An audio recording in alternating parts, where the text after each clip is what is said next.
So last weekend I watched Eyes Wide Shut, which you recommended to me. I'm a very big Kubrick fan. Can't believe I hadn't seen it. And man, there's a lot to unpack with this one. Yeah. There's a lot to unpack.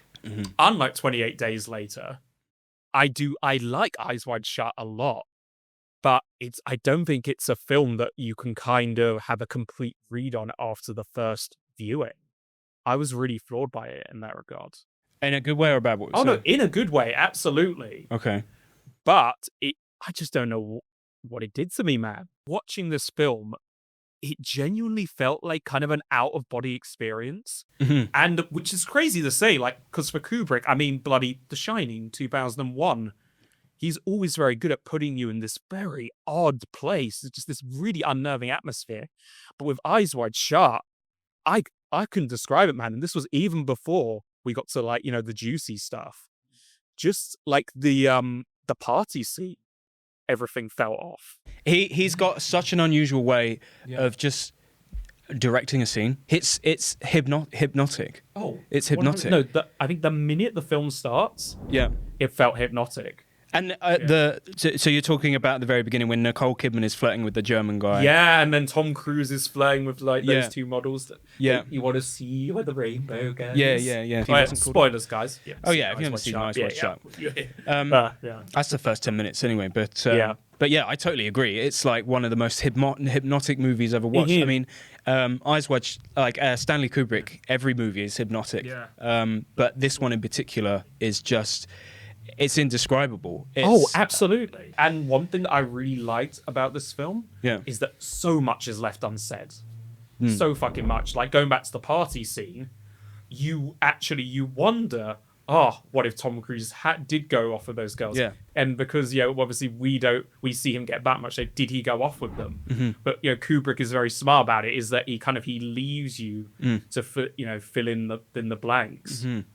Rather than like telling us, it's literally like show don't tell. Which I think this film is like very, very good at. I love Tom Cruise in it. I think he's excellent. I think Nicole Kidman is brilliant in it. I think the odd thing about Tom Cruise, he's become a bit of a punchline. I mean, wouldn't you say so? You have the whole like Scientology thing, a bit. Yeah, but I think he's actually a really good actor. But if you watch a lot of his older films. He's an actor when given the right material, and if a director knows how to use their Tom Cruise, he's really good. No, I thought he was perfect for this film, and also Nicole Kidman. And I've realized after watching Eyes Wide Shut, Nicole Kidman is really good at playing. What's the word? Okay, I'm just gonna say it. She's good at playing a bitch. Okay. She's very good at that. If you've watched, if anyone's seen Baby Girl, any of those films, she's got kind of those eyes. Yeah, she has those eyes, man. Yeah. And I'm sure you're a lovely person, Nicole. She's absolutely lovely in real life, but she's very good at that, man. And especially the scene where she's telling Tom Cruise about this fantasy she had with the naval officer. Even though it's just a fantasy, I was really angry at her. The characters are strange. They talk strange. This is why we compare him to Yorgos Lanthimos so much. They talk in a way that's very robotic. They're like, "Well, you understanding what you're undergoing by doing this?" Yes, I do. They all talk like that. Yeah, it's strange. And yet, the monologue with Nicole Kidman and the monologue where she talks about her nightmare is some of the most deep, articulate, well-written dialogues ever. He blends these really, really intense, well-written, from the heart kind of dialogue with this unusual kind of wooden stuff, but it never feels like he does it in a way that never feels like the characters are wooden. No, it's they're intentionally speaking like that. That actually makes them more human because as human beings, we're fucking messy people. Human emotions, human dynamics, they're complex, and even though they do talk in this very off-kilter way, it could be very robotic. You can still see two extremely flawed humans. Yeah, I believe them. I found that anyway. I believe them, and it's interesting dynamics because Tom Cruise and Nicole Kidman were together at the time when they were filming. But that monologue where she talks about how she was, fantasizing about being with that, what's his name, the officer, is like one of the best scenes I've watched in a movie ever. It's just a woman sat on the floor talking, but it's like you can picture everything she's saying and the music that goes along with it, just the dynamics, and you can see just the total personality change that happens with Tom and Cruise. you can also draw your own impressions from it. Maybe he's imagining, maybe he's... You can just... Again, so much is left unsaid. Yeah. It really allows you to kind of draw your own conclusions in the best possible way. And correct me if this was like the same argument or a different one, but I really liked when Tom Cruise is going, well, I don't know. Maybe because you're my wife. Yeah, that's the same scene. Yeah, that's the same scene. I think it's such an excellent opening argument scene because it's like it's quite a drawn out scene, but there's so much going on, and he strips away all the bullshit. We see at the very beginning this couple, they've got some issues. You know, she's off flirting with this German guy. She's noticing that Tom Cruise built. No, he's rizzing up these like two models. There's some issues here. And they just completely unpack it. She gets high.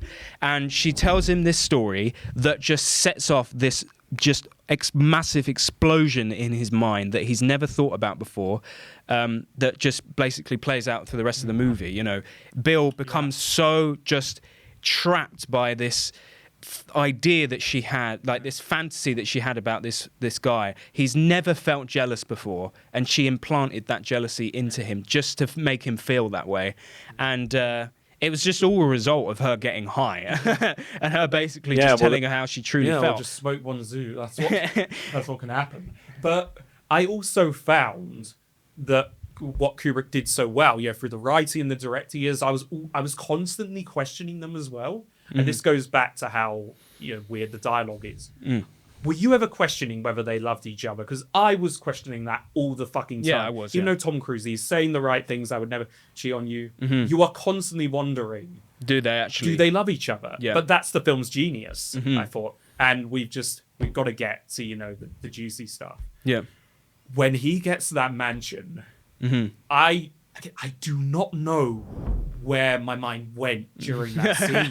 Yes. He walks in, and you see this cult and the music, it's trippy the chanting. Really, no, genuinely, like, and it was an out-of-body experience for me. Yeah. I was fucking transfixed. I did not know what I was watching. Really, I mean, I did, but it was just the atmosphere, man. He's got such a cool way of stripping away all the narrative. Like, he focuses so much on just the visceralness of the scene. He doesn't tie it up with much of any story or anything like that. It's just experience this right now. And it's so crazy that you had the same experience, because that's how I felt. I felt out of body experiencing it. And just that kind of backwards, in reverse, Satanist kind of music. Yeah. And just...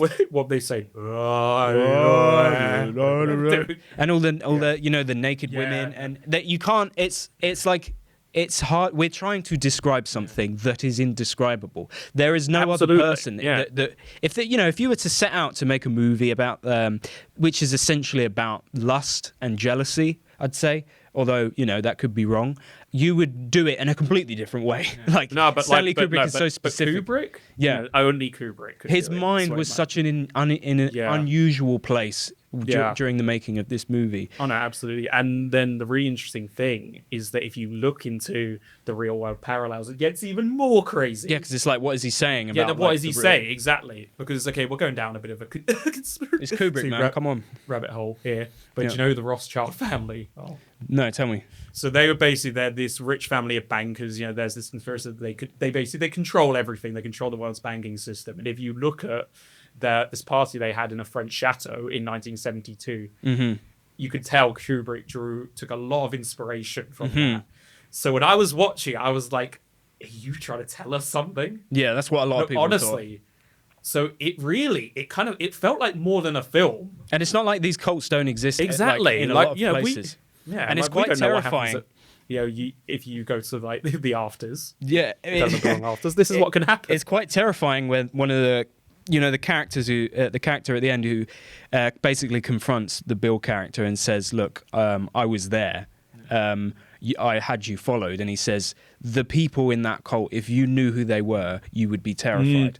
And I thought, that wow, was so effective. That is terrifying. That is really terrifying. but it felt so realistic as well. Yeah, Who said that? I think it's I think it's just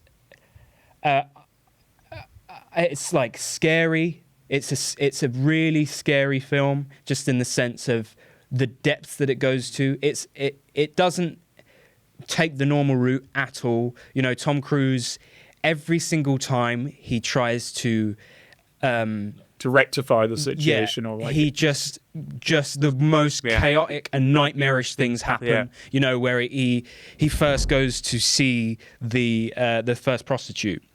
And then he gets interrupted by the wife who calls him. And ultimately he comes back and realizes when he speaks to the other, which is also another brilliant scene that I absolutely love, where he sees the other prostitute and she sits him down and she says, oh, you know, she contracted HIV. And he's just sitting there thinking, Christ almighty, thank God I didn't do anything to her. No. Like, just all the risks, all the dangers of... It's like, because his character isn't evil, but he's just one step closer to corruption. He's always like on the precipice of it. Yeah. And that's very much a theme of the film. Yeah. You know, like moral corruption, sexual corruption. I mean, I don't know if this jumped out to you, but the first time, but you know, when he goes to the to hire out the costume, it really unnerved me. Where he gets into the store, and then obviously, like, the owner, he's a weird guy anyway. He's a very weird character. Yeah. But then you notice his daughter is there with these like two older men. Yeah, it's so weird. That made me so which obviously the idea that made me so fucking unnerved. And then when it comes back, when he comes back, he's to like, give it "Oh, back. we came to some kind of arrangement." Yeah, It's just like, what the fuck is going on? It's like this whole world that they're in is just absolutely just messed up and corrupt. And you know, Alan Cumming. I liked his little scene. Nice like, bit of levity. That's such a standout moment. Like, that's such a standout scene. He carries that scene. It's like, it's such a nothing scene, and yet he he brings so much levity to it. Yeah. Like, just the facial plays it so expressions. weirdly. And did you notice that basically it's saying that the hotel desk clerk's character fancies Bill? Yeah. Oh, I completely got that. Like, there's just lust. He's like, oh, anytime. Yeah, and he's like checking him out when he walks out and stuff. It's so like all these little things. Like, it's like lust. They add to the general unease. Yeah, there's like sexualization in every scene. Yeah. And a lot of people have said that it's like, can you imagine? Like, basically, it's like Kubrick, because we all, you know, Kubrick made a film in every genre. Pretty much. No, he made a banger in every genre. And a lot of people say this is basically just a very high art porno, which I actually disagree with. I don't think it's like that at all. But obviously I can see the comparisons. No, because look, I think sex in film is okay if it's in service of something. And it so much is. Exactly. It's in service of the themes, the atmosphere, everything. It's the point of it. Exactly. Then going back to the cult scene. Yeah, I just really like all the little hints they do and don't give you. Like how cryptic the bloody girl is, and even with the double whammy that, like, oh, it was all fake. You know, do you think that's true? Do you think that's it? I don't fucking know. Yeah. We'll never know. But I just really liked how the way she was, and even though it was kind of wooden, you're in danger. You must go. She talks so strange. Yeah. But I was like, what am I watching? Should I be watching this, man? Let him go. When she's shouting on the balcony. No, and actually shout out to whoever was under that hood. Oh, terrifying. If you say a single word, there'll be dire consequences. Take off your clothes. It's like, take off your clothes or we shall do it for you. So terrifying. Jesus Christ. Oh, man. But, love it. And we actually have to mention, so Roger Avery was on the Joe Rogan podcast. Yeah. So he believes that the film was edited after Kubrick's death. And the official story is that he had a rough cut. He was he was completely happy with it, and he showed it to the studio just before he died. Do you believe Roger Avery's theory that they changed it or edited it? What do you think about that? He said that there were a lot of moments in the film, you know, as a student of Stanley Kubrick, he noticed that Kubrick wouldn't have done this, Kubrick wouldn't have done that. I find that interesting, but the fact is we will never be able to exactly. So you got to take it for what it is. Exactly. It would be amazing to see it, but we won't be able to see it. And the thing is, his assistant, his daughter, that's why it's so confusing. They all say, that he was happy with it, and actually he considered it to be his masterpiece. So that's what his own family is saying. That's why I'm gonna. This is the final. So just Roger Avery, he could just be saying that to. But then again, you'd see him as a very, he's a student of him. He knows a lot about his work. Yeah. It's an interesting theory, but to me, it never felt as though it was different from a Stanley absolutely Kubrick not. film. It felt very much of him, and particularly how it ended. I love. Sorry, that is contentious. So you go first. How did you feel about that ending? I absolutely love the ending. It's one of my favorite movie endings, of all time. I think it's fantastic. It actually made me. I don't know. There was a lot of emotions that were welling up during the film. As you say, it's a film when you really subject yourself to it. You can bring up some strange emotions. It's nothing. It's like nothing any other movie could do. Absolutely. You know what I mean? He's got such. It's quite insane, just the level that he can encode these messages into you without even you exactly knowing. I don't know if that makes any sense at all. Oh no, I can. 100% completely agree. It's like he's not spelling anything out to you. It's so abstract, and yet he can. I've never seen a filmmaker portray such intellectual concepts without. Speaking any word that explains it. It's just, it shows you everything. It shows you it. And let me just speak. So about the ending, there was a lot of emotions. And so what I loved about it was that it was a happy ending. It felt as if everything kind of clicked into place and it made sense. It was like this couple went on this journey. They both experienced their own nightmares, and she mentions about how it being, it doesn't matter if it's a dream or if it's real life. She experienced, lust and fantasies and having sex with other men in her dreams. Whether they were dreams or not, we never know. And then Tom Cruise experienced it in real life, and she said that doesn't compare to a lifetime of being together. And just that final line that she says, the last thing that there is one thing I know that we should do is fuck, and the way it ends, I was like wow. And it just cuts to credits. I'm like, fuck yes, that's so. Oh, I loved it. Yeah. So with the ending, I think if you're looking for a traditional narrative, that ending maybe doesn't offer any closure or answers, but that's why I loved it. Oh, so you didn't think it had answers? No, but I liked that though. Okay. Yeah. But didn't you think it had the answer of that they do love each other? I don't know. Because she said she loves him. Yeah. She said, I do love you though. But this is why I like the film. I personally, I was still left wondering, did this experience evoke any change in them whatsoever? Yeah. I think everyone's idea of the film is totally different. Yeah. My idea is that think about the name, right? Eyes Wide Shut. It's like it's a contradiction. Yeah, it's a contradiction because this is the first time in the lives of these two characters that I'd say, particularly with the Bill character, they actually open their eyes to the situation, because there's no doubt that in any relationship, no matter how much you love the person, there are going to be times when you find someone else attractive.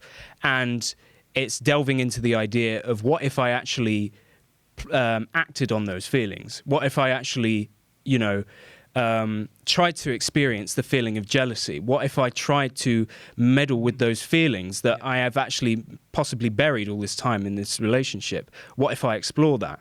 And I think it's like the both of them, her experiencing the nightmare of the situation, but he's in just as much of a nightmare in the movie. It's kind of like maybe possibly they're even now. They're even. By the ending, they're even. She knows he got jealous. She implanted that in his brain, and now they're come together. And I felt like it was a good feeling for them. But that's just my opinion. Yeah. Now, actually, thinking about the ending now, I think it brought it back to an earlier line in the film, and which is actually like a metaphor for the whole thing. This idea of the rainbow, what's on the other side of it. Yeah, what do you think that means? What is that? When she's like, we're going to go where the rainbow ends. Like, there's no answer, is there? No, there's absolutely no answer. But I guess, on a surface level, the rainbow could just mean temptation. Yeah. And sexual temptation. Yeah. and all that, and there are so many ways you can read into it. But actually, what I felt the ending showed was that they had been to the other side of the rainbow. And I completely get what you're saying. Maybe it did bring them closer. Yeah. And, you could say that they were cured somewhat. She'd experienced the lust, the temptation, the jealousy. Mm-hmm. But I found it open-ended enough where everything is seemingly perfect. But even just for that one line, the fact that she uses the phrase, shall we fuck?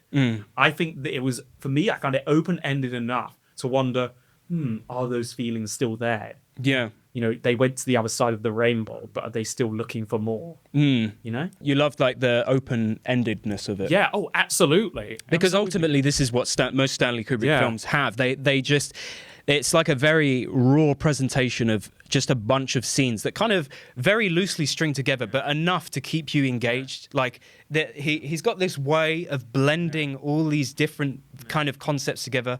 But it plays with your expectations so much. And even then, you just do not know he's telling the truth. Yeah, yeah. Like, when he sees in the paper that woman died, and his friend tells him, oh, we didn't do anything. It was completely natural. It was like a big coincidence. And that dialogue you'll scene, never know. That dialogue scene is so strangely slow-paced, but it works so well. Actually, that's a scene that a lot of people, after reading online, they do not like that scene. They think, it's slow, which I don't, it's no slow in the rest of the film, but that scene in particular, that is a long ass scene. It is long, but I think it's great. I just think it's brilliant. I'm not gonna lie, everything about the movie I just gush over. I can't even explain why, and that's just the brilliance of Stanley Kubrick. There's nothing really that even just makes sense why I enjoy it. It just, I feel like just it's I don't know. I just think it's a perfect movie. I think it's just everything about it is just so, and it, like you say about the Roger Avery thing, saying that it's not actually how he intended. Like we said, we'll never see. We will never see his version of it. Know. And by his by his family's account, that this is how he intended it. Yeah. And it's actually, one of my favorite Kubrick movies. Mm-hmm. And I was kind of taken aback because I kind of left it to the side because I felt like, I should watch all the others first before I get to Eyes Wide Shut, because I'm guessing I probably won't enjoy it as much. And I was blown away by how good it was and how much it spoke to me. I feel like of the mainline Kubrick films, maybe you could say about Spartacus because he did it as director for hire. Yeah. This is kind of the black sheep of all of them, but I really like it. Mm-hmm. Just because it was his last film, debates as to whether it was finished, and his other films, no matter how strange they were always accessible. Mm-hmm. This might not be accessible to a lot of people if you're not into like your sexual politics. Yeah. But I feel like maybe even more so than Barry Lyndon, it's kind of like The Forgotten Child, Eyes Wide Shut. Very misunderstood. Yeah, I'm glad you enjoyed it. I also found references. It kind of had similarities to kind of like The White Lotus, just the whole idea. The White Lotus season 2. Okay. Just obviously, loosely, but just the idea of just like lust and jealousy and just the depths that the characters go to, just the feelings that they experience kind of resonated with me. And I have just I suppose maybe I just have like a real soft spot for that kind of stuff, that kind of storytelling that delves really deep into relationships in that sense. The human psyche. Yeah, the human psyche of just two people who do love each other, like they do, but like no one's perfect, and you can't just cut off those feelings. And it's just a very interesting theme to explore.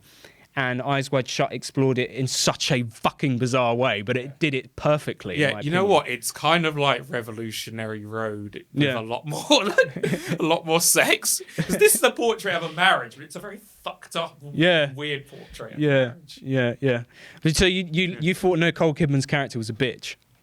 Oh, absolutely. No, but Tom Cruise's character is a dick as well. They're very flawed people. See, I don't think neither of them are dicks. I think they're just flawed people. But I could obviously at the beginning when she's like, that's pretty damn spiteful what she says to him. Yeah, and it's pretty mean. No, well, the whole scene at the party there where they're flirting with all these other people. Like, they know what they're playing these games with each other. And that nightmare scene. Do you remember when he sits on the bed and she's like, I was fucking all these men and all that stuff. That's like one of the most crazy scenes ever. Like the way it was lit and just the music of it. It's just like I've never seen a film focus so much on just someone speaking about a dream they had and it be so interesting. Like it should be boring. Why? What? Like, who cares what someone had this dream? But the way he directs it and the moonlight, like just the lighting of it. Oh my god, no! It's so stylish, it's exceptional. And could you imagine if he had shown any of the things they were talking about? It would dreams. It would not work. But that is the genius of Kubrick. Yeah, he lets you fill in the blanks, but like you're in a very like intelligent way. Yeah, you know? And cuts to Tom Cruise's face exactly at the exact right time,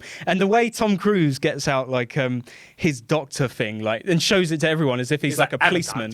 Yeah, it's like why is it like Tom. his pass through life? Like, yeah, like characters like so no matter weird. the shit he does. It's like, oh, I'm a doctor. Don't worry, I'm a doctor. It's okay.